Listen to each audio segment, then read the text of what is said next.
Good day, beautiful souls, and happy Solstice 2022. I wanted to share on the topic of Dark Night of the Soul as we are entering into a timeline, into the season of the sun being furthest away from the tilt of the earth and going into a space of darkness and emerging with new light as we enter into a new phase of growth of life. I thought it was fitting to share on this topic. And the dark night of the soul is often referred or made reference to in various spiritual texts and organizations of this period of time, this trying time where we are in a state of absolute unknown. Often these experiences are riddled with confusion, with doubt, with feelings of pain, what one would perhaps misconstrue as a sense of depression. Often on the spiritual path, I believe that many of us are met with these dark nights in various phases of our life. As we ascend in awareness and consciousness, more is revealed, and therefore we begin to see other aspects of our life and ourselves that perhaps are no longer serving us, are not a frequency match in the energy that we are raising to, or the things that we are called to be. And so these periods are almost this shedding of the skin, and I reference that, and I think of, when a snake is in the process of shedding its skin, it must be this painful process of thinking that this is mine and allowing it to release and let go. So often these experiences and these times that we go through this can feel, it can be a long process. And so I wanted to share some about, I'm fresh emerging from a very long dark night of the soul, definitely more than one night. So many of you know that I am a meditator, and so I went to a meditation retreat with Dr. Joe Dispenza in our beautiful community towards the end of October, and it was very interesting because I returned home feeling a very different frequency within my body, just different energy. It almost felt like a process of dying. And I became very ill. I was bedridden for 8 days with COVID and the flu. And I believe that when we're in these moments of illness, I know for myself, it is a process of there's nothing to do except to be present in the body and mind and process information and things, events that have perhaps not been given the proper attention or time due to the normal or day-to-day ins and outs of our working and serving and whatever it is that we're called to do during our daily life. So in the process of my being ill and being in bed for quite some time, really just began to have a lot of feelings of things that needed to be moved out of my life, relationships, thought forms. Also, I had been diagnosed earlier in the year with cysts, thankfully not cancerous, but nonetheless, I used all of my tools in preparation for prior to having the surgery. I did schedule the surgery and had it for November 22nd, for right before Thanksgiving. But I sat with my medicine and received various energy healings from beautiful souls that I work with, and also wanted to attend this meditation retreat to just to see with curiosity if I could have an effect on this physical mass. And so upon my return from the meditation retreat, I really started to sit with the fact that I was going to have a physical surgery. And I've always been a very healthy person, eating well, exercising, really tending to my body. And so this was an unknown for me, and I grappled with the mind forms, the thought forms around my inability to, I'm not sure if it's inability, but the fact that perhaps I know so many people in our community have had these spiritual surgeries where no actual physical surgery had to be met. So in this process of my being ill and processing what I was about to go into for this surgery, I felt a lot of fear. I felt a lot of insecurity. I felt a lot of just feeling this sense of perhaps not enough. And I know that some of these programs, these subconscious programs that are encoded with these beliefs, are collective as well. I know that many people that I coach and I guide have these beliefs, and of course it's not grounded in truth, and yet when we think these things for so long, we align or assign them as reality, and sometimes live by them. So in this process of being ill and preparing for the surgery, all these things are coming up, and what came to me was the necessity for me to go into this physical process to have this mass removed from my body. And so also being on this path of spirituality, we understand that that everything in this universe is energy at its core. And so in the dimension of third dimensional existence, which is a much more dense dimension than many other dimensions when we ascend in frequency. So all of that being said, I understood that there was energetic thought forms and behaviors and events that over time accumulated into physical mass. And so that being stored in the second center, this creative energy had been blocked and stuck. And so I finally became open and accepting to the process that I was about to surrender into with this surgery, and really started getting clear about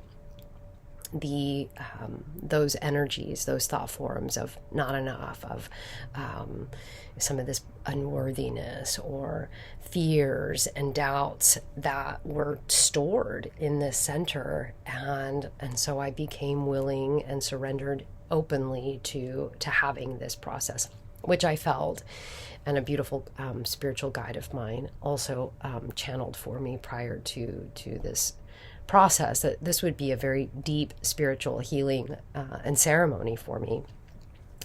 So anyhow, I went into surgery on November 22nd, and it's just interesting how I many times in life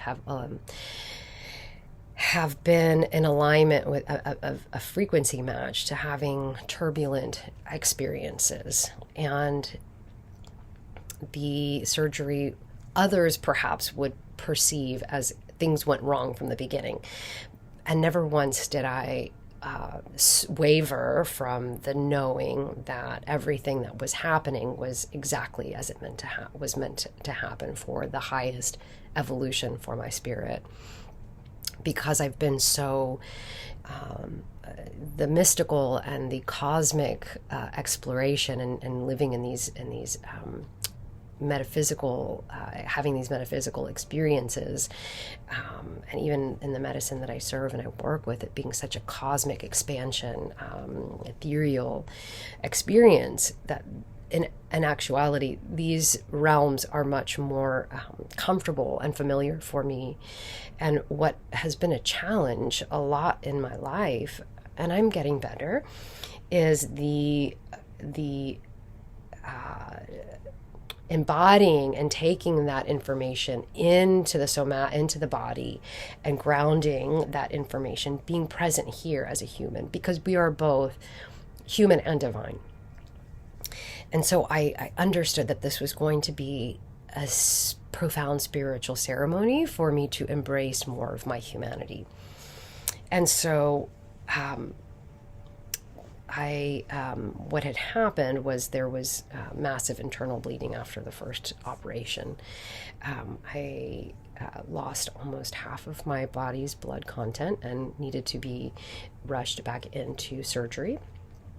And once I was released, I was in intensive care unit for several days. I was in ICU for Thanksgiving, and as painful, physically painful, and the emotional part of purging and really just trusting in the unknown, and these processes with Dark Night of the Soul.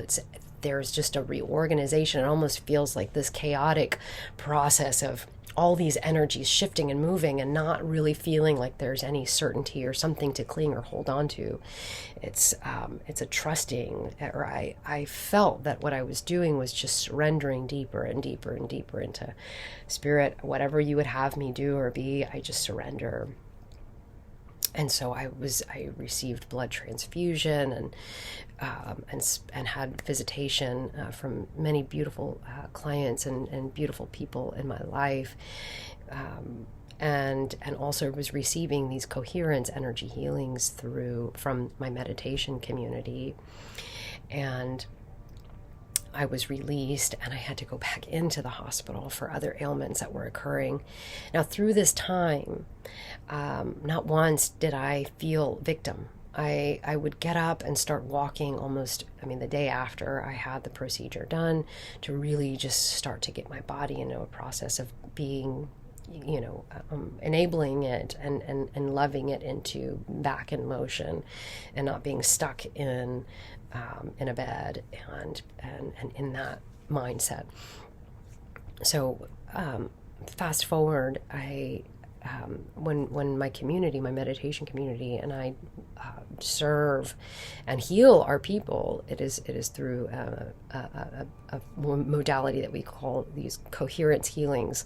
So through clear intention and opening up our hearts and laying our hands over the person, and it can be remote, it doesn't have to be in person. So all of these were happening via Zoom.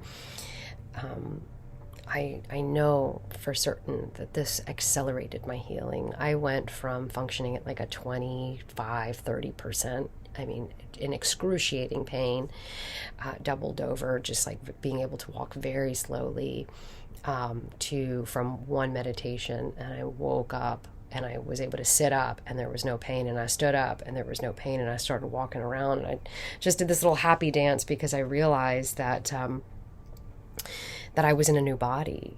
And so my message about this is that we all have the healer within us, and that is all, it all resides from this beautiful, holy, sacred heart space that is the union of the polarities from our divinity, from our divine centers, and our humanity, our lower centers. So learning to activate this sacred space and really, truly allowing these beautiful feelings of love and appreciation and gratitude and joy, those energies hold a high frequency, and it's that energy truly like embodying and being in that, and sending out those waves of energy begin to reorganize the patterns in our field. Because everything is energy, we see this as physical matter, but if we zoom in, if we had like a magnifying glass that could just zoom, we would see these molecular structures that, in essence, through those, they're vibrating in patterns. So when disease and disorder is experienced, those patterns, when we're born, its natural state is these beautiful syntropic patterns that are coherent and vibrating in harmony and unity, and we experience health and joy and love. When these become distorted, those patterns, the energy can't move properly. So in essence, what occurred was these beautiful people, some of which I didn't even know, and that's the gift of having community, of having tribe, where people can come together and love each other into life, And that's my experience. I've done this a lot for many people over the years, but to be on the receiving end was such a beautiful gift, and what a testimony. And so this whole process was, over a month of, just what seemed like absolute darkness, and not knowing what was going to happen, how things were going to turn out. I knew in my heart space that it was for my highest evolution. And through this, I have gained a tremendous amount of compassion for myself, and for humanity. I never understood until now, some of these traumas that people go through physically when having to have the surgery, and not this process of not judging some of the modalities that we have in our society, to use if we need.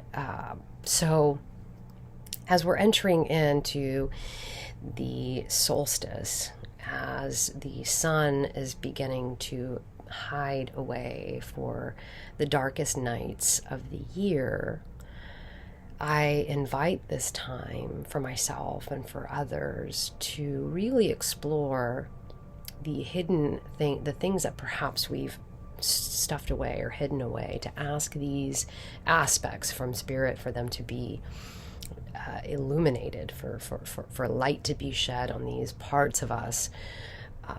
May they be beliefs or behavioral patterns, thoughts that we continue to think that are no longer serving our goal, where we want, where we see ourselves moving into the future. And I feel very excited to enter this new space with this new body, with this renewal of inspiration and motivation, to continue to serve, to guide people in these healing journeys, to serve as a guide, as a coach, teaching people to regulate their emotions, to help them see the hidden meaning behind all things in life, to love them through into a space where they can learn to love themselves, to have deeper compassion for themselves and for humanity, and to really truly understand that we are one.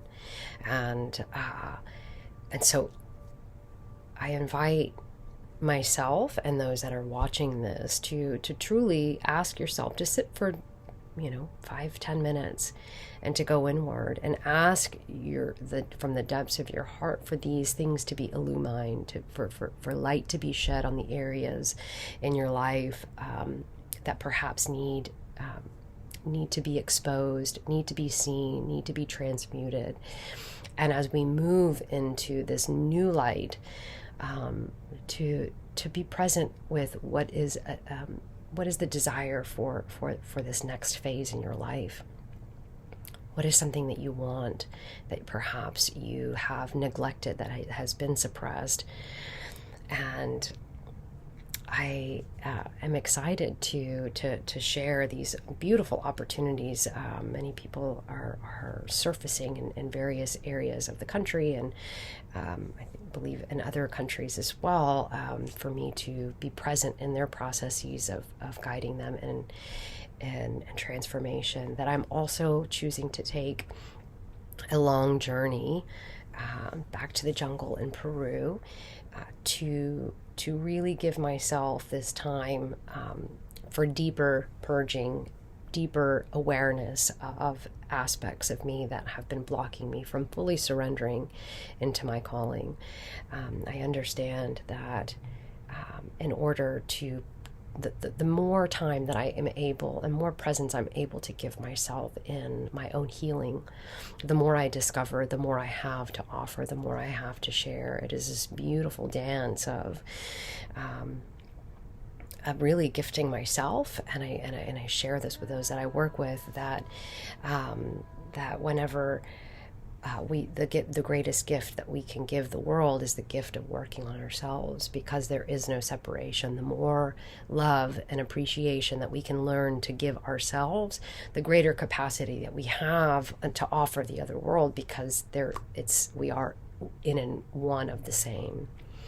So in this precious time of darkness that we are about to embark into, I invite you all to embrace with love and trust in the unknown, because there's a lot of chaos that's happening and a lot of people that have been sick, and I'm sure you've had this time to truly reflect, to go inward, and to ask your sacred, beautiful, holy heart what it desires, what it would want for you in the highest evolution for you and for those around you. So thank you for all of you that have been in my life, that have been following my journey. And I am excited to continue to share more and offer more to those that feel called to heal on this journey with me together. So sending you so much love, and illuminating that light on the other side of the solstice. Many blessings, divine ones. Much love.